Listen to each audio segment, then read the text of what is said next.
മൊട്ടയടിച്ചാൽ കൂടുതൽ മുടി വളരുമോ?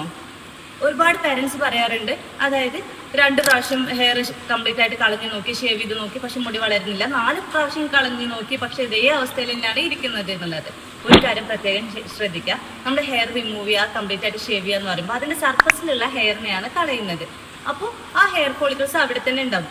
കംപ്ലീറ്റ് ആയിട്ട് സർഫസിൽ നിന്ന് ഹെയർ കളഞ്ഞു എന്ന് വിചാരിച്ച് കൂടുതൽ ഹെയർ ഫോളിക്കിൾസ് താഴെ ഉണ്ടാകുന്നില്ല. മുടി വളരാനുള്ള മുടിയുടെ വേരുകൾ അവിടെ സെയിം നമ്പർ ഓഫ് വേരുകളെ അവിടെ ഉള്ളൂ.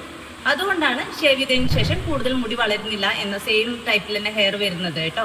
അതേ ഹെയർ തന്നെയല്ലേ അവിടെ ഇരിക്കുന്നത്, അതിനെ വരുള്ളൂ. മറ്റേതൊരു മിത്താണ്, കൂടുതൽ മുടി വളരും എന്ന് പറയുന്നത് വെറുതെയാണ്, മിത്താണ്. ഹെയർ കെയർ ഓയിൽ എങ്ങനെയാണ് ഹെയർ ഗ്രോത്തിനെ സപ്പോർട്ട് ചെയ്യുന്നത് നോക്കിയാലോ. ആദ്യം ഹെയർ ഓയിൽ അപ്ലൈ ചെയ്തിട്ട് നമ്മൾ മസാജ് ചെയ്യുമ്പോൾ നല്ല ബ്ലഡ് സപ്ലൈ എത്തുന്നതായിരിക്കും. അതുകൊണ്ട് തന്നെ നല്ല പോഷകങ്ങളൊക്കെ നമ്മുടെ ഹെയറിന് വേണ്ടത് കിട്ടുന്നതായിരിക്കും. അപ്പം ഹെയർ കുറച്ചുകൂടെ സ്ട്രോങ് ആയിട്ട് വരുന്നതായിരിക്കും. പിന്നെ ഡ്രൈ ആയിട്ടുള്ള സ്കാൽപ്പൊക്കെ ഉണ്ടെങ്കിൽ അതൊക്കെ ഒന്ന് നല്ല രീതിയിൽ കൊണ്ടുപോകാനും ഡ്രൈനെസ് റിമൂവ് ചെയ്യാനൊക്കെ വേണ്ടിയിട്ട് ഹെൽപ്പ് ചെയ്യുന്നതായിരിക്കും. അതുപോലെ തന്നെ നമ്മൾ ഹെയർ ഓയിൽ പ്രിപ്പയർ ചെയ്യുമ്പോൾ തന്നെ എന്തൊക്കെയാണ് റിസൾട്ട്സ് നമുക്ക് വേണ്ടത്, എന്തൊക്കെയാണ് ഫൈനൽ റിസൾട്ട് കസ്റ്റമേഴ്സ് ചോദിക്കുന്നത്, അതിന് വേണ്ട പച്ചമരുന്നുകളും ആയുർവേദ മരുന്നുകളൊക്കെ ആഡ് ചെയ്തിട്ടാണ് ഹെയർ ഓയിൽ പ്രിപ്പയർ ചെയ്യുന്നത്.